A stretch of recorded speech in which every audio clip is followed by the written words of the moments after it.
The sermon I have entitled Being Bold. And it's a subject I selected just a few years ago. The world seems to be changing. And looks a little scary out there sometimes for Christians. And at the time, which we'll get into, there was some things going on with the government which caused me to take some pause. And we'll talk about that in just a second. But what I want you to know in this sermon is that God is with you wherever you go. And that is found in Joshua chapter 1 and verse 9. Joshua says, or God says, "Have I not commanded you?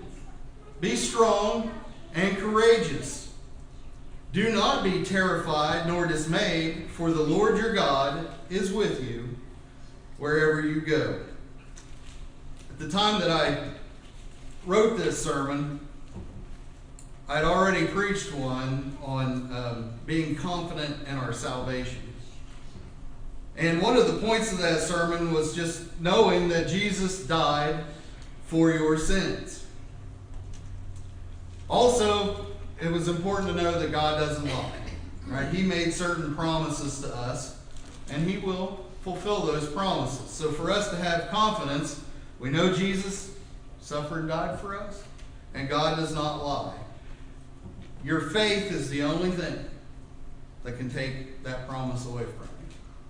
Kind of a scary thought, but also that's something that you can control. You can control your faith.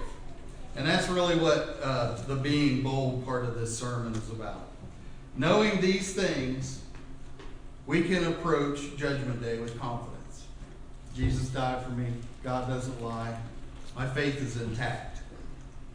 But we also need to have those things in the forefront of our minds as we walk in our daily life. Again, that Joshua chapter 1 verse 9, "Have I not commanded you, be strong and courageous, do not be terrified nor dismayed, for the Lord your God is with you wherever you go." This was when Joshua was assuming leadership from Moses. So what's the task that he's about to take upon himself? They're going into the promised land to fight those giants that they had solved 40 years prior. And what a terrifying task that must have been for them to set upon. Joshua was going to lead this. And how hard was that for Joshua to do if God was not with him? And he was expected to be strong and courageous. Joshua would be a good subject. We could keep going with him throughout the lesson, but as already mentioned, we're going to be spending some time in Daniel chapter 3. I'm going to have to get my Bible open now. Huh? So the image that you would have seen on the screen, I've got a black and white image that has it's a picture of a guy in a crowd. I don't think I turned this microphone on either. See, I'm being tested. Got a picture of a guy that's in a crowd. He's the only person in the crowd that's in collar. Like everybody's kind of milling around him, but the focus is on that one man. And when I looked at that picture, it felt to me like the feeling that I had is that I don't belong. And that was a weird feeling because normally I didn't feel that way. Sometimes when you're a kid, you get a little bit standoffish in crowds and stuff like that. But most of the time, hey, I'm a man. I belong, right? I've got friends here. I've got this stuff. But recently, with the world changing, it just felt like I stuck out like a sore thumb. Everybody's looking at me. I do not belong here. And sometimes you get lost in your own mind when you're thinking about your life and what's going on. And you have issues or problems in your life, and it might be a sickness. It might be there was a death in the family, and as you're standing there and everybody else is just milling around, going about their daily lives, you get that feeling, I don't belong. And there's a reason for that, but we can't back away or cower away because of the things that are going on. We've been thrust into this world, and we have a task that we must do, and we just talked about that believe Wednesday night in evangelism, right? We're told to go out and do that. Obligation was one of the words that was used. The world we're living in, though, it's no different than any other point in history. Same thing has existed not long after creation, before the flood, after the flood, and today the same things are going on. That we got people in this world that are serving other gods. That might be stars, right, in Hollywood, or sports figures, or their job maybe, material things that they're trying to get, and some literally other spiritual entities. That's not our God. The world is the same as it's always been. So go ahead and look at Daniel chapter 3 now. We'll start off by reading the first 7 verses.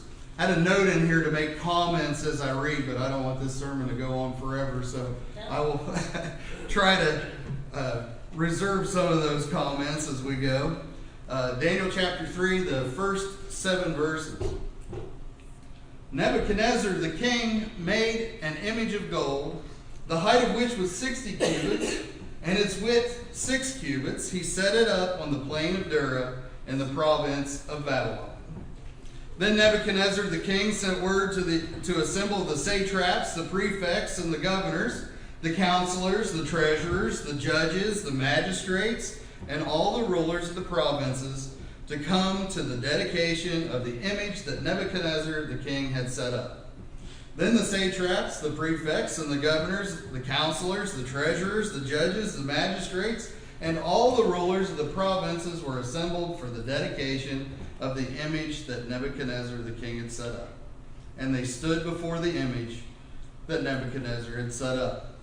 Then the herald loudly proclaimed, "To you the command is given, O peoples, nations, and men of every language, that at the moment you hear the sound of the horn, flute, lyre, trigon, psaltery, bagpipe, and all kinds of music, you are to fall down and worship the golden image that Nebuchadnezzar the king had set up. But whoever does not fall down and worship shall immediately be cast into the midst of a furnace of blazing fire." Therefore, at that time, when all the peoples heard the sound of the horn, flute, lyre, trigon, psaltery, bagpipe, and all kinds of music, all the peoples, nations, and men of every language fell down and worshipped the golden image that Nebuchadnezzar the king had set up. That sounds like a little bit of an unusual circumstance, doesn't it? It's not any different than what we got going on today. The punishment that we have today isn't quite as harsh yet. We're not getting thrown into a fiery furnace because we're not doing what rulers are telling us to do. If we don't go along with the world, we might get harassed a little bit, right? Canceled. You've heard that term a lot. You might get canceled. You might get fired from your job. You might get erased from public forums. You can't communicate out in the public square anymore. And some people have been arrested, and that threat is there. Did you know that if you recently bought a Bible or a gun, you're on a watch list? That's going on right now in today's world. They're paying attention to you if you bought a Bible.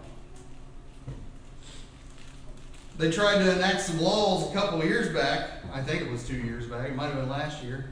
Where if you verbalized a word of dissent, they could arrest you without trial. The world's no different. They want you to do what they do or else. And it takes faith on our part to not be part of that. The king has determined that you'll follow his edicts.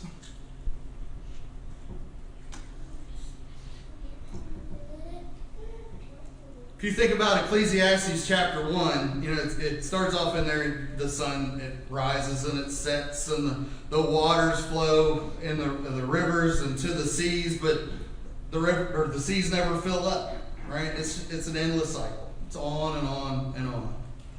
Ecclesiastes chapter 1, verses 9 through 11, it says, what has been, it is what will be. And what has been done, it is what will be done. So there is nothing new under the sun. Is there anything of which one might say, see this, it's new? It's already existed for ages which were before us. There is no remembrance of the earlier things, and the later things as well, which will occur, there will be no remembrance of them among those who will come later still. Nothing's different. It's exactly the same. Things that happened back then happen now. We're not going to know what happened back then because they're not going to tell us about it. Men tend to forget. Evil men hide the past so that the next generation isn't any wiser. Napoleon said that history is a fable agreed upon. I think you've heard that before. History is a fable agreed upon. Winston Churchill said that history is written by the victors. Right? So, how do we know what we know? The only book I'm confident in is the Bible. We can look at historical documents and things and try and determine, and yes, there's going to be some truth in there, but things are twisted.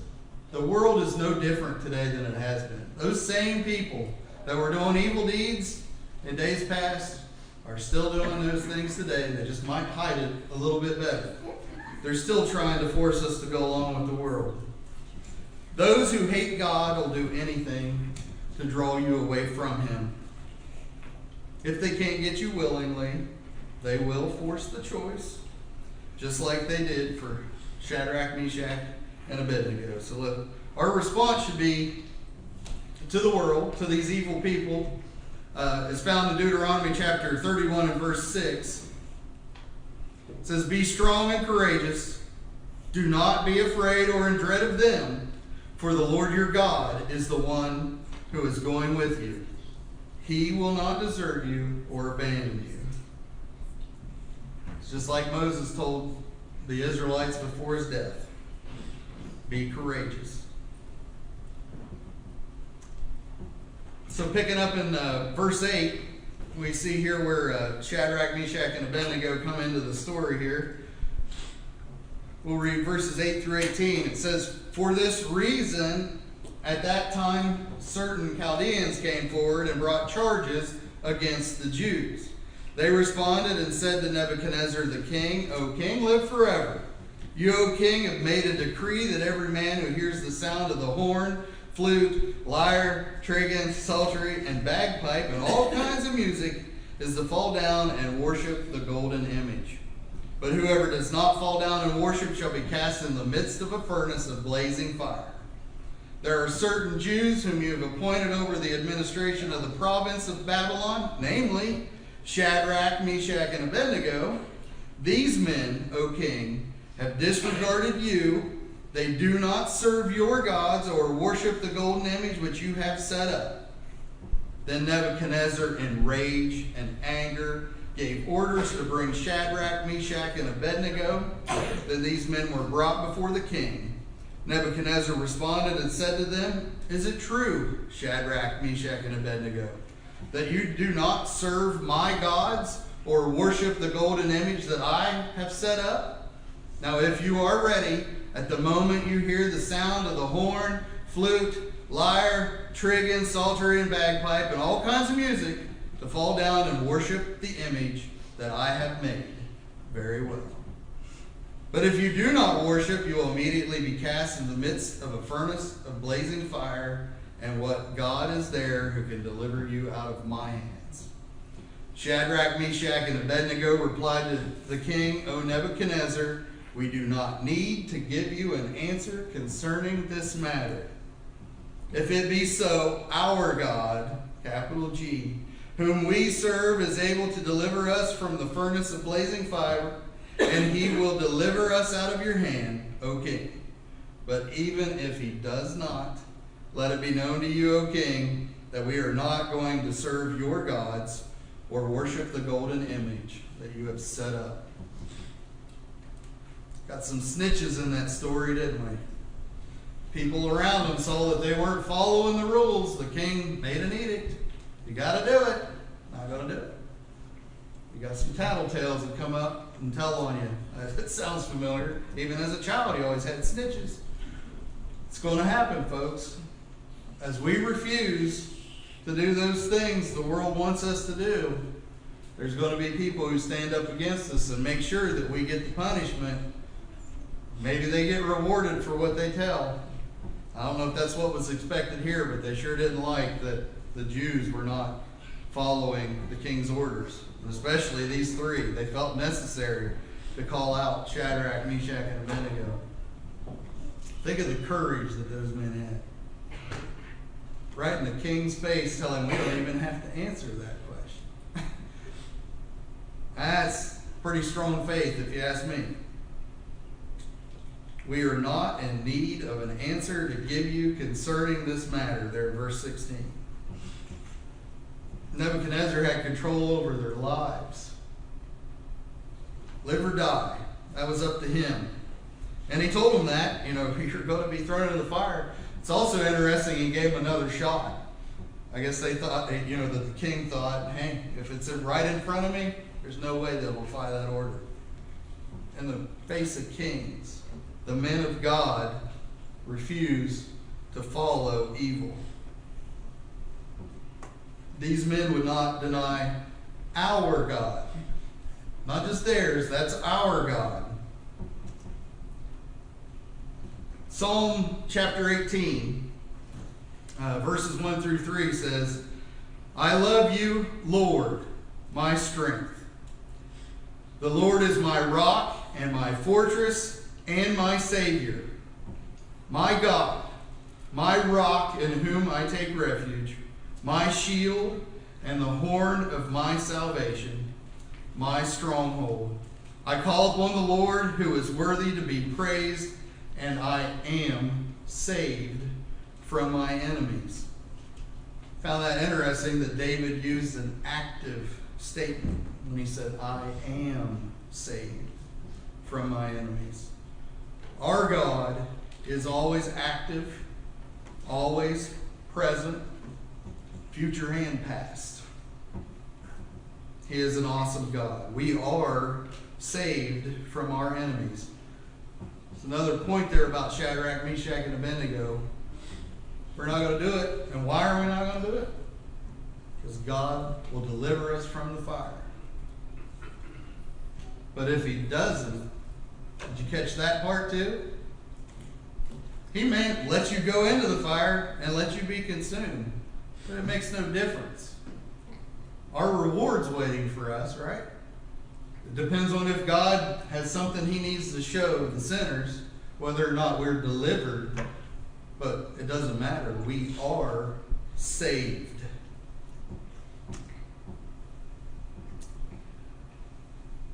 We also might believe that we can hide in this world. Put your head down, keep your mouth shut, go about your business, and nobody's going to find out that you serve Jesus, that you rebuke this evil that's going on around you. And situations might warrant that behavior, right? To some extent, you might stagger your arrival at worship service. I believe Nathan and Maria was telling us about that when they were overseas, that they would go in at different times so that they would not be found out that they were having worship services where they were at. You might have to move your worship around house to house. You might not have this liberty someday where we can come together in a set location at a set time to have our worship services, so we might have to move it around, and we're still going to do it because God requires it of us.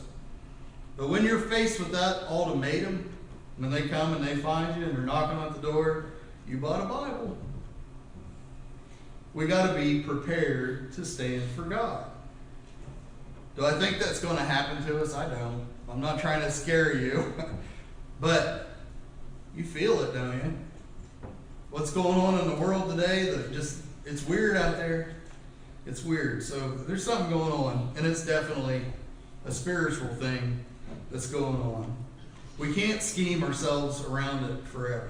So, got to be bold. Proverbs chapter 3, verses 5 through 7 says, "Trust in the Lord with all your heart, and do not lean on your own understanding." Verse 6, it says, "In all your ways acknowledge him, and he will make your paths straight. Do not be wise in your own eyes. Fear the Lord, and turn away from evil." Daniel's buddies here, Shadrach, Meshach, and Abednego, they chose God, and they faced evil with courage and strength. Picking back up, verse 19, we'll read through verse 30. Make sure I'm not running too late here. Not too bad. Daniel chapter 3, verses 19 through 30. It says, "Then Nebuchadnezzar was filled with wrath, and his facial expression was altered toward Shadrach, Meshach, and Abednego. And he answered by giving orders to heat the furnace 7 times more than it was usually heated. He commanded certain valiant warriors who were in his army to tie up Shadrach, Meshach, and Abednego in order to cast them into the furnace of blazing fire. Then these men were tied up in their trousers, their coats, their caps, and their clothes, and were cast into the midst of the furnace of blazing fire. For this reason, because the king's command was urgent and the furnace had been made extremely hot, the flame of the fire slew those men who carried up Shadrach, Meshach, and Abednego. But these 3 men, Shadrach, Meshach, and Abednego, fell into the midst of the furnace of blazing fire, still tied up. Then Nebuchadnezzar the king was astounded and stood up in haste. He said to his high officials, 'Was it not 3 men we cast and bound into the midst of the fire?' They replied to the king, 'Certainly, O king.' He said, 'Look, I see 4 men loosed and walking about in the midst of the fire without harm, and the appearance of the 4th is like a son of the gods.'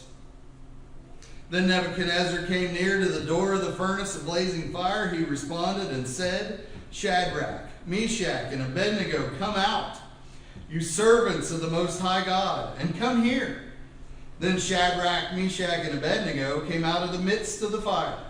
The satraps, the prefects, the governors, and the king's high officials gathered around and saw, in regard to these men, that the fire had no effect on the bodies of these men, nor was the hair of their head singed, nor were their trousers damaged, nor had the smell of fire even come upon them.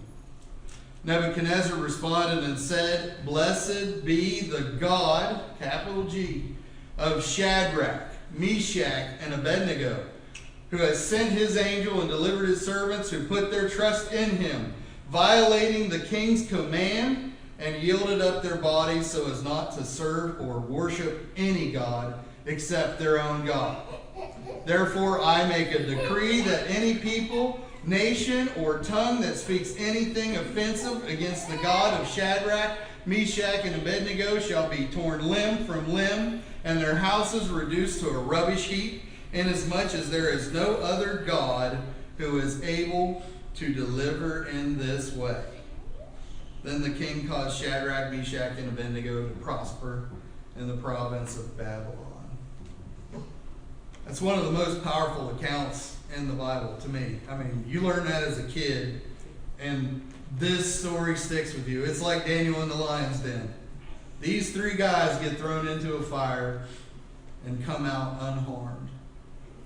And because of their faith, God's proclaimed to such a point that these evil people would kill others who spoke ill of Shadrach, Meshach, and Abednego's God.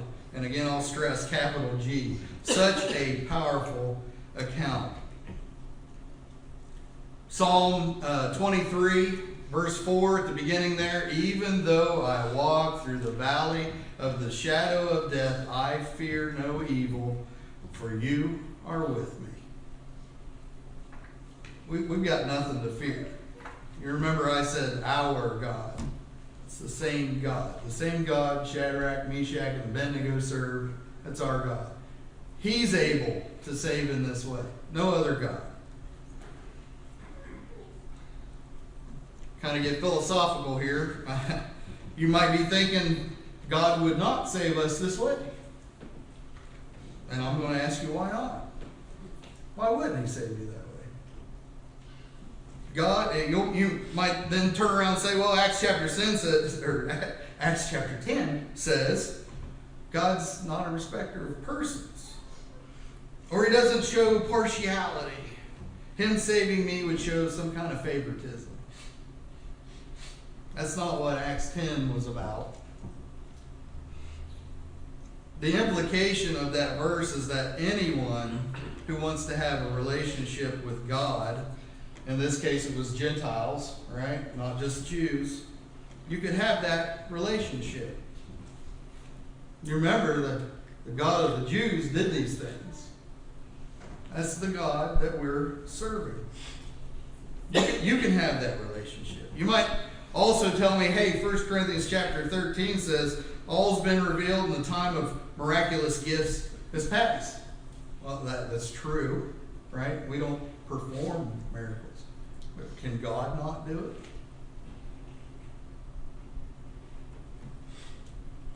You also got to remember that they didn't perform miracles except through the Holy Spirit. That's not of man. That was of God. Right? And it was to represent that the things that they said were from God. We serve the same God that they served. He can perform miracles. The power of faith in God has not changed. And God can work miracles. Luke chapter 17, verses 5 and 6 says, the apostle said to the Lord, increase our faith. But the Lord said, if you had faith the size of a mustard seed, you could say to this mulberry tree, be uprooted and be planted in the sea, and it would obey you. Makes you think how little faith we have. God can do anything. Why do we not trust that?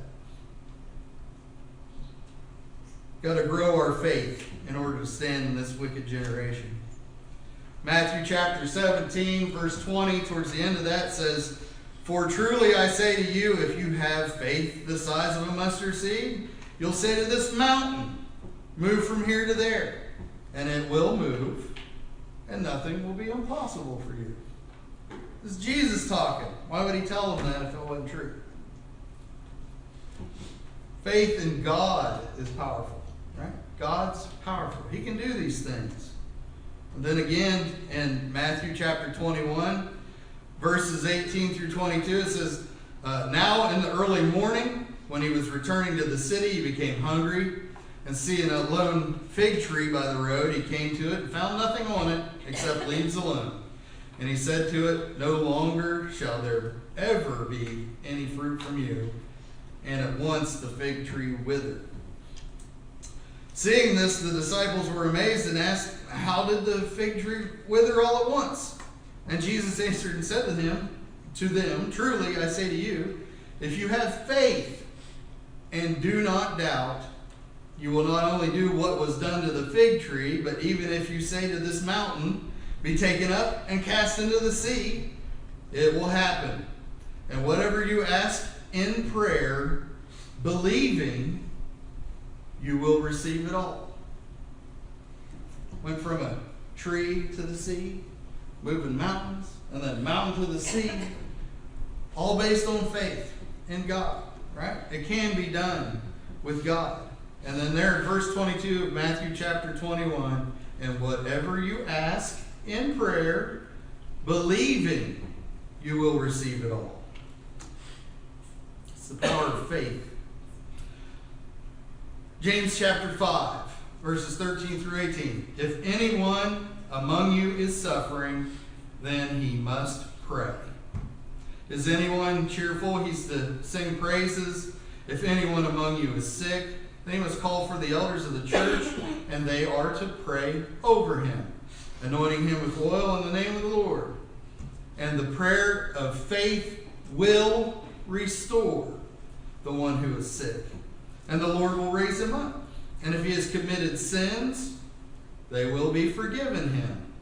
Therefore, confess your sins to one another and pray for one another so that you may be healed. A prayer of a righteous person, when it is brought about, can accomplish much. Elijah was a man with a nature like ours, and he prayed earnestly that it would not rain, and it did not rain on the earth for 3 years and 6 months. Then he prayed again, and the sky poured rain, and the earth produced its fruit. Elijah's just like us, just a man. And so were Shadrach, Meshach, and Abednego, just men. Where was the power? It's in faith in God. It's all we need is faith, people. We try to put limits on a limitless God. Matthew chapter 19, verse 26, and looking at them, Jesus said to them, with people this is impossible, but with God all things are possible. If I wasn't running around up here today trying to get things to work, I'd have been better organized, and Mike would have read Psalm 91 for us. If you have some time, go home and read Psalm 91. Just try to think about the world we're living in and the application that you find there. I picked a few verses out just to limit, because I know I was going to be spending a lot of time up here. In Psalm 91, verses 1 and 2, it says, one who dwells in the shelter of the Most High will lodge in the shadow of the Almighty. I will say to the Lord, my refuge and my fortress, my God, in whom I trust. And skipping down to the end in verse 14 through 16, it says, because he has loved me, this is God talking about us, because he has loved me, I will save him. I will set him securely on high, because he has known my name. He will call upon me, and I will answer him. I will be with him in trouble. I will rescue him and honor him. I will satisfy him with a long life and show him my salvation. It's a pretty verse. All the Psalms are good, so if you want to have fun reading, read through there. But Psalm 91, if you want to look at that. There is no God, lowercase g, no God, like our God, capital G. We are protected. We have access to the Father because of the Son. Knowing that, we should be bold in today's world.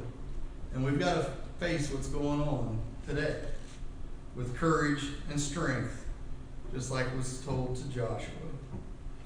Matthew 28, verse 20, and remember, I am with you always to the end of the age. That's what I have prepared for you this morning. If there is anyone here who has not yet named Christ, has not been baptized in that watery grave of baptism to arise and walk as a new creature, we do give that opportunity at this time. Also, if there are those that need the prayers of the congregation, you have that opportunity afforded to you as well, in which we will pray with you for whatever need that you might have. So if there be any, we invite you to come as we stand and sing the invitation song.